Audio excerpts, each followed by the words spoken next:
Allow me to introduce myself. I am the last sane sports fan.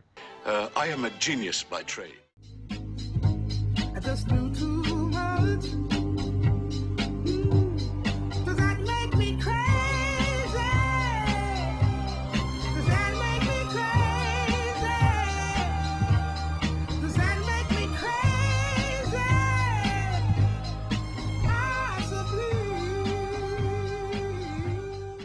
Hello, everyone, and welcome once again to The View from the Midwest. Well, we're going to start a new topic today, or a new segment, I should say. We're going to try to do it every Monday. We'll see how that goes.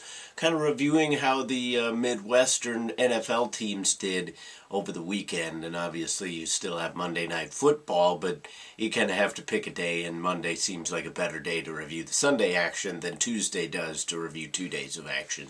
So let's get right to it. Going to go to the phone just a little bit for some stats, simply because I don't have the kind of brain that likes to memorize stats, simply because I'm not a stats guy. A lot of people out there are, so we're not going to completely ignore them. Plus, it helps me remember some of the scores from yesterday as well. Let's start with one of the big Midwestern clashes, one of the biggest rivalries in the sport of the NFL. The Packers beat the Bears 31-23, and this game really wasn't as close as it sounded. Green Bay was pretty much ahead in this one most of the way. Not a lot of passing yards for either team. Aaron Rodgers only finished 18-23 for 189 yards, but 3 touchdowns. That's going to be the big one there. Jay Cutler, he threw for 225 yards, but a touchdown and an interception again. He's got to cut down on those this year if the Bears have any kind of chance of doing something. Matt Forte was huge. He had 141 yards and a touchdown. Obviously, I was a little bit aware of that because my fantasy team was going up against a team that had Matt Forte.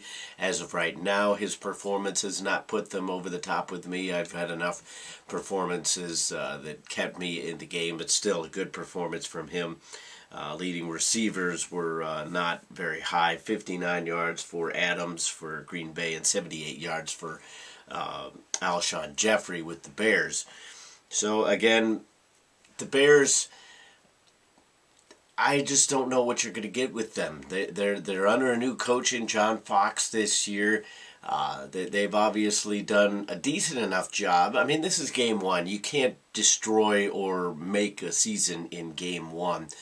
But that being said, the Bears just never seem to have everything clicking all at once. Obviously, they're going up against one of the best quarterbacks in the league right now in Aaron Rodgers, so the defense isn't necessarily going to be stellar. But still, this is a team that prided itself on defense for so many years, and for whatever reason, under the previous coach, whose name escapes me, Mark Trestman, the defense just went to hell, excuse the language, if that offends you, but that's basically what happened. They brought in an offensive coach to try to help out Jay Cutler. Well, Jay Cutler basically ended up with all the same problems that he's ever had, and then the defense pretty much blew itself up. It's kind of disappointing as somebody who still kind of roots for the Chicago Bears. The defense really is not what it used to be, and a lot of that did have to do with age and players leaving, retiring, what have you. But you still do have to replace those players, and they didn't do a good enough job. The Green Bay Packers looking like the team to beat still in the NFC North. The Chiefs were a big, exciting team yesterday. It ended up a lot closer than it probably should have been. But the Chiefs basically ran out to a huge lead, scoring 14 points in the first quarter, 13 in the second quarter. They got shut out in the second half, though. That's a little bit surprising on their part, as Houston kind of chipped away at it, scoring 11 points in the fourth quarter alone to get it back to within 7. But the Chiefs did just enough to hold on to that one. But Alex Smith, at least in that first half, looked like an all-pro, throwing for 243 yards and 3 touchdowns in the game. But a big chunk of that, all 3 touchdowns obviously coming in the first half. Jamal Charles was held in check. The defense for Houston is going to be stout. That's going to be what they're going to base their team on this year. J.J. Watt is an absolute force. If Jadeveon Clowney can live up to any of the hype that he was thrust into the NFL with coming out of South Carolina, then that's going to be a formidable defense, because if he can help take the pressure off J.J. Watt is unstoppable to begin with, but if you can give a relief valve over on the other side, whether Clowney is going to play linebacker or defensive end, regardless of where they want to put him, that'll really give J.J. Watt an opportunity to create havoc. But the Chiefs, I didn't expect too much from the Chiefs. I thought they were basically the team that was there last year, which had a decent enough record, but I didn't think that they were going to do a ton. Now all of a sudden I think that they're really going to be pushing the Denver Broncos for that AFC West crown, especially the way that the Denver Broncos looked yesterday. And let's get into that real quick. The Denver Broncos didn't look good at all yesterday. They ended up winning because they got a defensive touchdown towards the end of the game, and they defeat the Ravens, who pride themselves on defense and usually do a good job against Peyton Manning, whether he's on the Colts or the Broncos. But Peyton Manning only threw for 175 yards, no touchdowns, one interception. The Broncos didn't have a whole lot of rushing yards. Their leading rusher only had 41 yards. But they did just enough. They got 3 points in the second quarter, 6 in the first quarter, 7 in the third quarter, 3 in the fourth quarter, and they did just enough. And that big interception by one of my alumni brethren, Aqib Talib, former Kansas Jayhawk, he scored a big touchdown on an interception to really give the Denver Broncos that victory.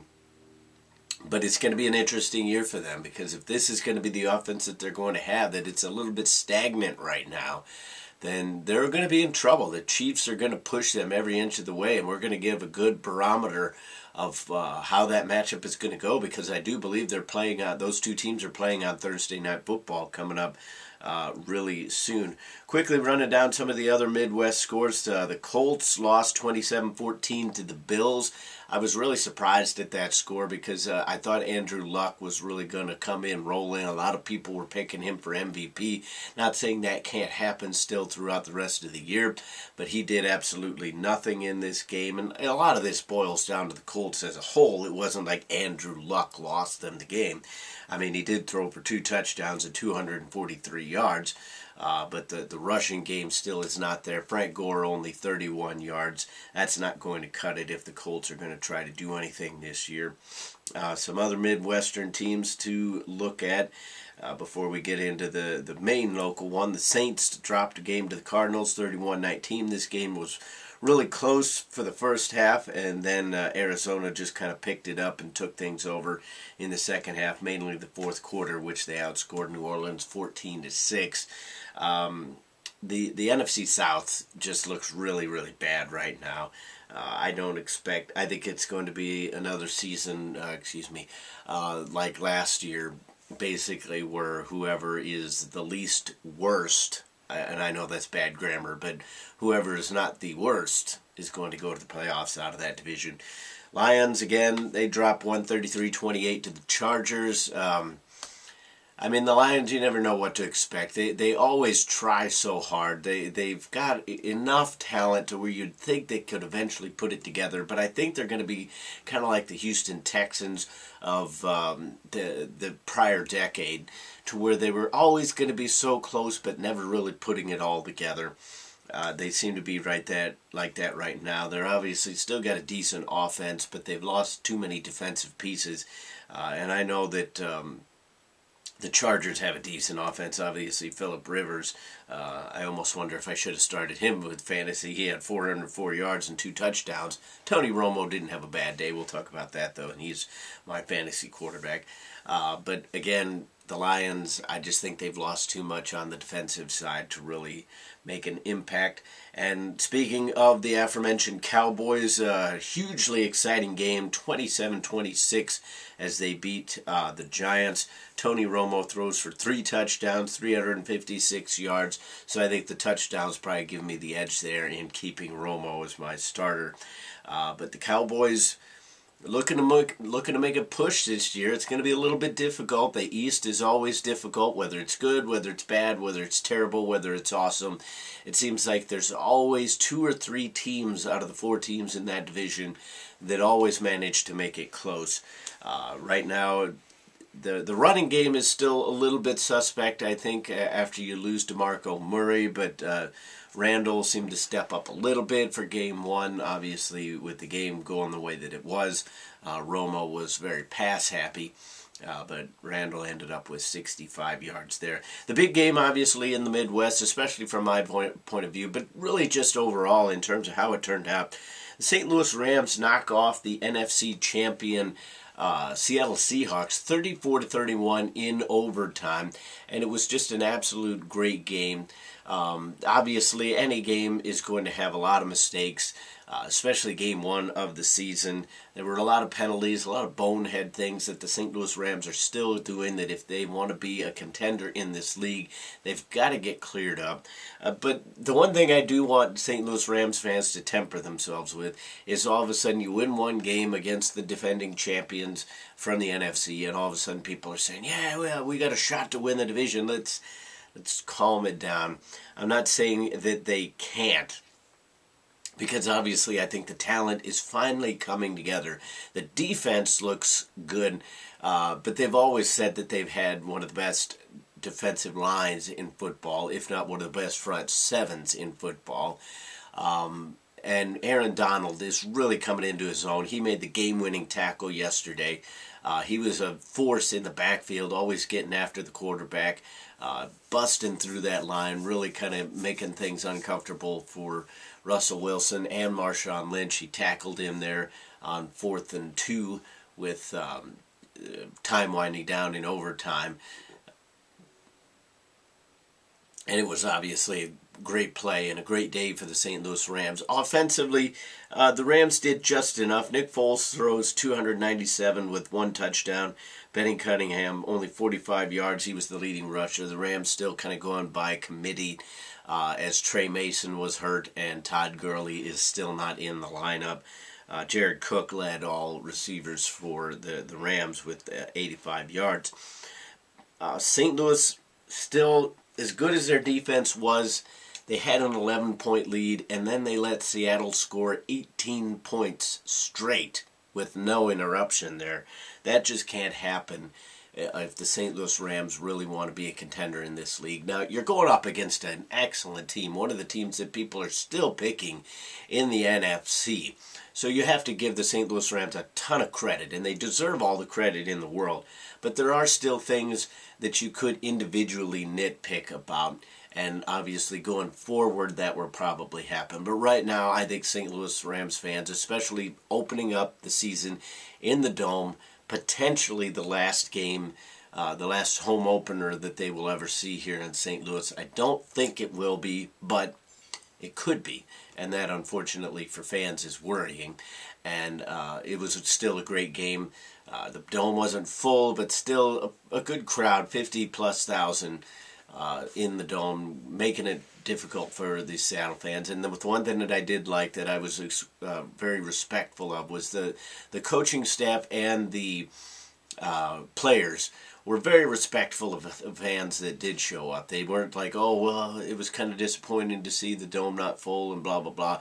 They were extremely appreciative of the support that they did get, and ultimately, I think it did help, regardless of the fact that it was full or not. It was 90% Rams fans, I would have to say, and still, there are NFL stadiums that are that small, so as long as those people that are in there are making noise, that you're helping out the football team. And the St. Louis Rams start off the year in a positive manner with an overtime victory. Not saying that they're going to win the division, but it's nice to see offensive football a little bit scoring some points, because that was a huge thing that everybody was afraid of coming out of the preseason, whether or not they could score at all. You knew the defense was going to be okay, except for the fact that now apparently there are a couple cornerbacks hurt, but hopefully that's just kind of a week one type thing and they'll be back. But ultimately they saw good football and winning football, which is something that's been few and far between here in St. Louis. That is the view from the Midwest. I'm sorry I ran over time, but when you get talking about that many games, it's a little bit difficult not to take a few minutes on each one. Hopefully you enjoyed today's episode. What are your views on all the different Midwestern games that we saw over the weekend? 2 Monday Night Football games coming up tonight, so for the NFL fans out there, hopefully you enjoy those as well. We'll try to be back tomorrow with a different topic. Maybe we'll cover some more football. Depends on how the games tonight go and what else happens in the world of sports. But until the next time, I'll see you then.